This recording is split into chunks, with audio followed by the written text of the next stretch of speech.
Good morning, Cullman, and thank you for tuning in to Cullman Today.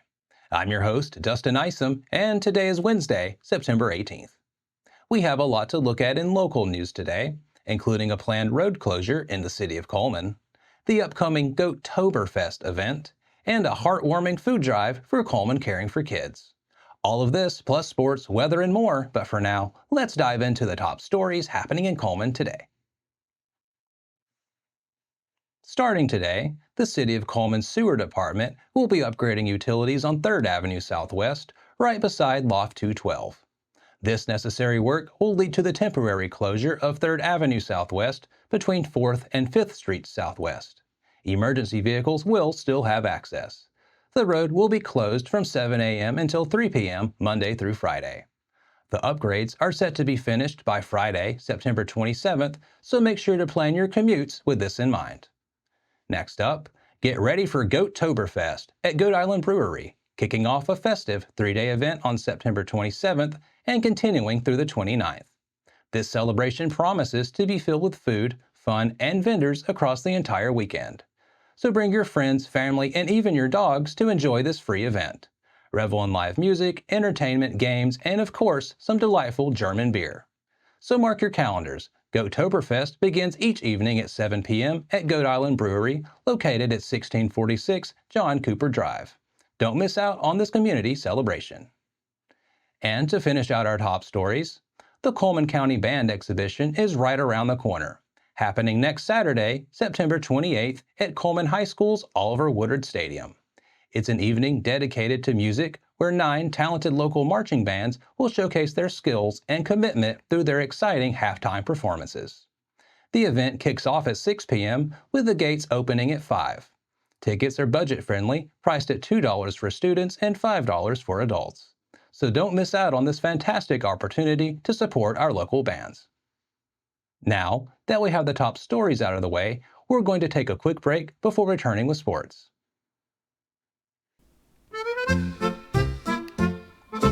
What's in the magazine? October's peeking in. Oktoberfest in Cullman, let the fun begin.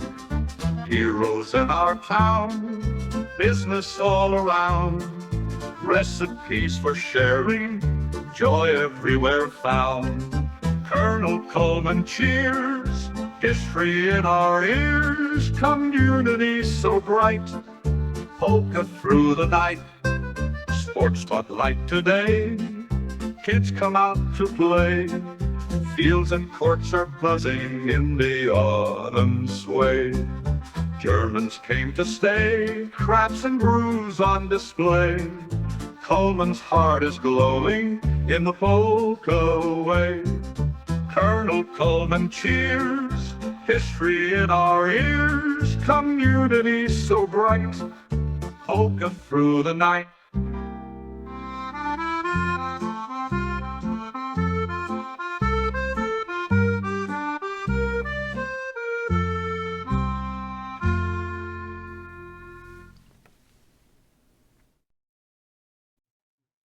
Hello and welcome back.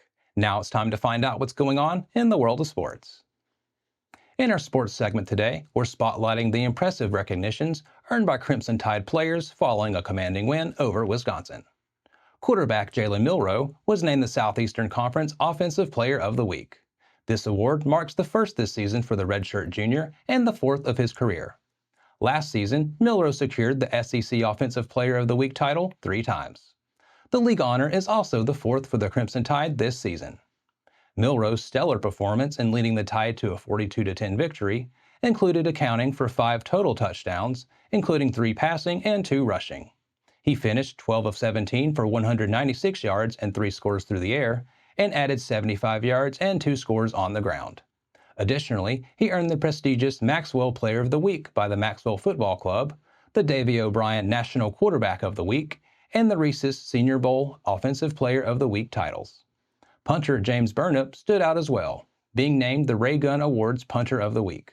Burnup averaged 49.2 yards per kick, with a total of 246 yards on 5 punts.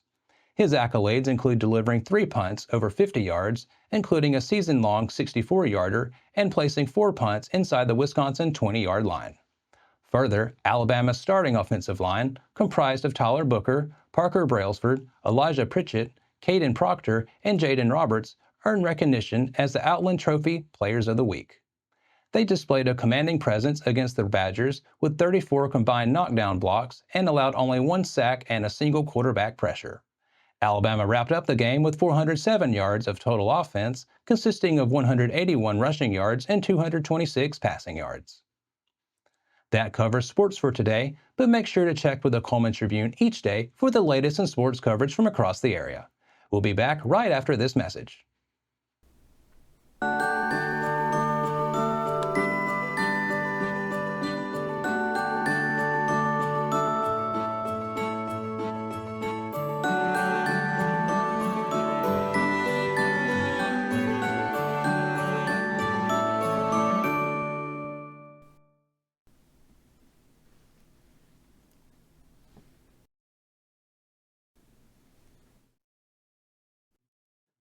Hello and welcome back.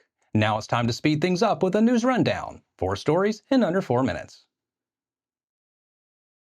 For their September community service project, the Pilot Club of Cullman, aided by friends from Citizens Bank, filled 52 Christmas shoe boxes for children in Honduras.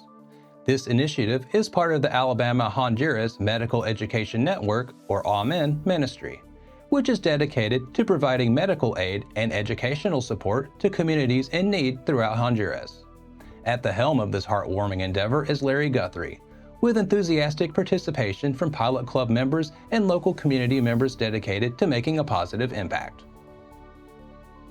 The Cullman Electric Cooperative recently held its 88th annual meeting, and despite the rain, attendees' spirits remained high.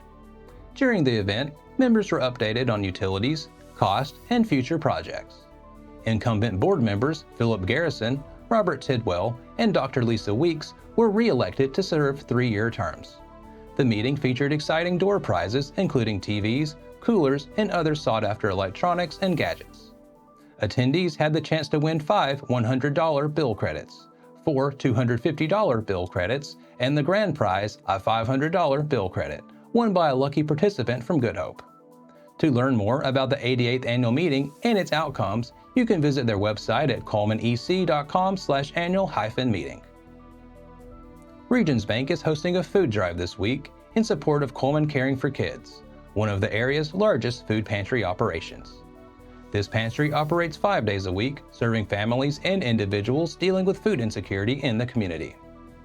You can donate non-perishable food items at any local Regions Bank location this week to help nourish Cullman's hungry children. Don't miss this opportunity to make a difference. This week at Hanceville Elementary School, 4th graders are diving into the fascinating world of science and physics through the study of chain reactions. The students have been constructing designs and patterns using wooden blocks, discovering how a simple knock to the first piece can trigger an entire series of events. This hands-on approach is offering students a fun and insightful way to grasp fundamental physics concepts. Now, for a quick break before we look at the weather ahead and pay our respects with obituaries. I'll be right back after this message.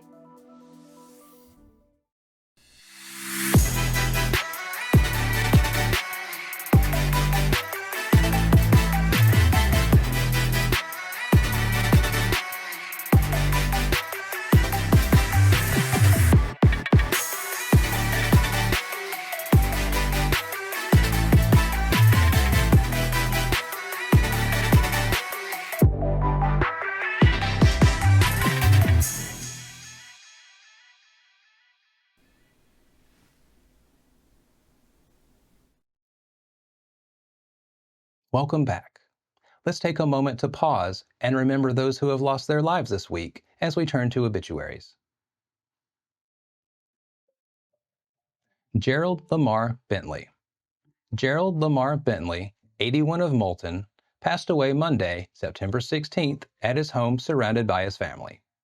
Visitation will be from 5 until 7 p.m. on Saturday, September 21st at Lawrence Funeral Home, and again at 1 p.m. on Sunday, September the 22nd. The funeral service will follow at 2 p.m. on Sunday at the funeral home. Burial will be at Moulton Memory Gardens. Casey Lane Goodwin. A memorial gathering for Casey Lane Goodwin, 54 of Dixon Springs, Tennessee, will be held from noon until 2 p.m. on Friday, September 20th at Hansville Funeral Home. Spurgeon Henry Joachim, Silver Spur. Funeral services for Spurgeon Henry Joachim, Silver Spur, 82 of Cullman, will be September 19th with a visitation from 1 until 3 p.m., followed by a graveside service at 3:30 p.m. at Cullman Memory Gardens. That finishes up our obituaries for today. Our thoughts and prayers go out to their friends and families. Now, let's take a look at today's weather forecast. Today, we've got a bit of patchy fog lingering around before 9 a.m., but it'll give way to sunshine with a high reaching near 83. Tonight's shaping up to be mostly clear, with temperatures cooling down to around 63. Tomorrow, we'll have more sunshine and a high of around 85. Tomorrow night, expect mostly clear skies again, with a light chill in the air as the low drops to around 62. That concludes another edition of Cullman Today. Thank you for joining us. We'll be back bright and early tomorrow morning at 6:30 a.m. But for now, I'm Dustin Isom with Cullman Today, wishing you a wonderful Wednesday, Cullman.